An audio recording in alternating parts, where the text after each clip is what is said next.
So happy to be back with my friend and business attorney, Brian King of businessattorneylaw.com. How are you, Brian? I'm good. Thank you. Fantastic. Well, what do they say? Death and taxes, right? It's Right. mandatory, I suppose. Mm-hmm. And there's a lot of different taxes and implications. And I know you're not a CPA, but still, you don't you kind of cross over in a way? I do advise businesses about their tax obligations and what things they need to look out for. That's right. Yeah. Well, why don't we take them one at a time? I think of, we've just, as we're recording, just past the holiday season, and I went in and I got gifts, and ding, 8%. Right. Sales tax. Of course. Yeah. What are the rules about companies paying sales tax? Yeah, well, generally, products are going to be subject to sales tax. So if you're selling a product in your business, you're going to have to collect the sales tax from the consumer, and then you remit the sales tax to the government. Services are generally exempt. So like professional services like mine, I don't have to collect sales tax. Makes sense, indeed. And then, you have employees. And we've talked before about the difference between employees and contractors.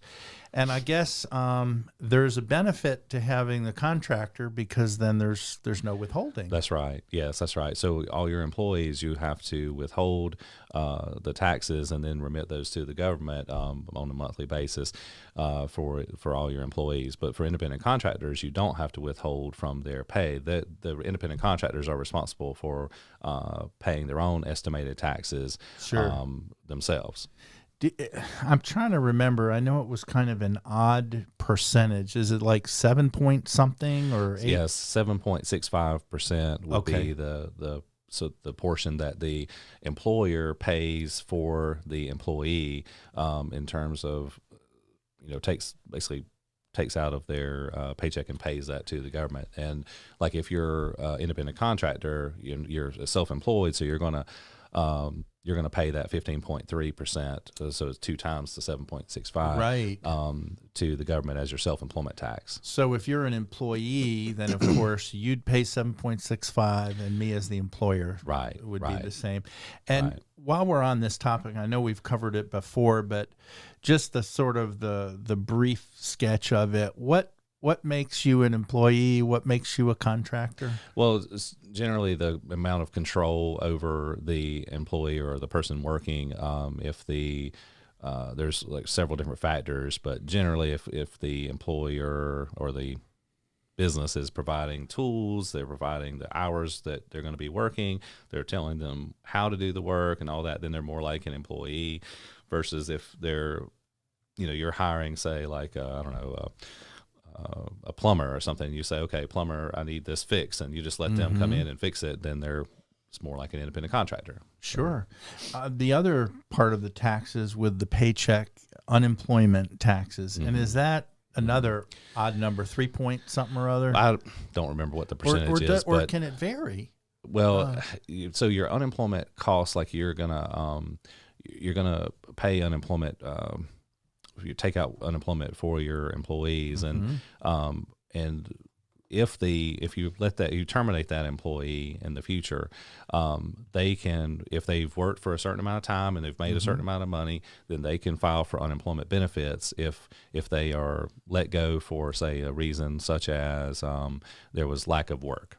And a lot of people file for unemployment during the whole COVID scenario. So, but it is something that you have to pay as a business, and it's sort of like, it's almost like insurance, right? I mean, it's you're providing a benefit to your employees that you're required to provide. But it also is a sort of a good thing for the businesses as well. You can let someone go if you need to, and know that they're still going to have some money coming in if they can file for unemployment. But like, let's say if there's someone though that you fire for embezzlement or something bad, they're not going to be able to qualify for unemployment, and you'll put on your separation notice the reason for termination, and when they go to apply, if they go to apply for unemployment, they're not going to be able to get those unemployment benefits. And I know sometimes employers and employees challenge each other. I mean, That's right. they could actually be a hearing. Is that right? That's right. So usually the hearing is by telephone. Okay. So first the employee would apply for unemployment. The government then notifies the employer that, hey, an employee has filed. They ask for a response, and then the employer can say whether they want to challenge that or not.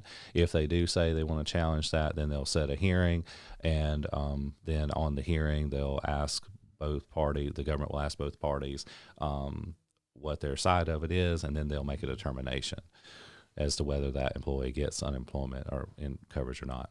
Or I'm just wondering if an employer challenges an employee's right to file for unemployment and the employer loses, is there like a reevaluation of what that rate is, or does that not matter? The rate would go up if they had, so the more people that take unemployment after a termination, the higher your rate is going to be. So yeah, you don't want to have a lot of layoffs where you're going to have a lot of people filing for unemployment, or it could raise your rates. But as I said, if your business has got to come first, and you got to make the right decision about your business and whether you can keep that person on or not. And sometimes if you have to cut costs, that may be the lesser evil there, just to let that person go and let them file unemployment. Makes perfect sense. The other part of taxes, we think about owning homes and you pay monthly or annual property taxes. Mm-hmm. How does that transition over to business? So in business, if you own real estate, you're going to pay real property taxes on the building that you have. Also, you're going to pay property taxes, so real personal property taxes if you have a desk or chairs and computers and other things that you work with in your business. You'll file an annual return for your personal property taxes as well. I have paid that now that I think about it, and boy, it's almost a de-incentive to have a bunch of stuff, right? That's why a lot of people work virtually and all of that. Yeah, because that adds up. It does, and over time the stuff will depreciate. Okay. And so you'll be able to, pay less, but then you also could accumulate more assets. And so it's going to go back up. So Uncle Sam making a killing, I swear. Brian King, business attorney in Augusta and Atlanta, and I couldn't recommend him more. Please go, as you can see up on the screen, to businessattorneylaw.com. Brian, Happy New Year to you, and continued success in 2022. Thank you. You're welcome.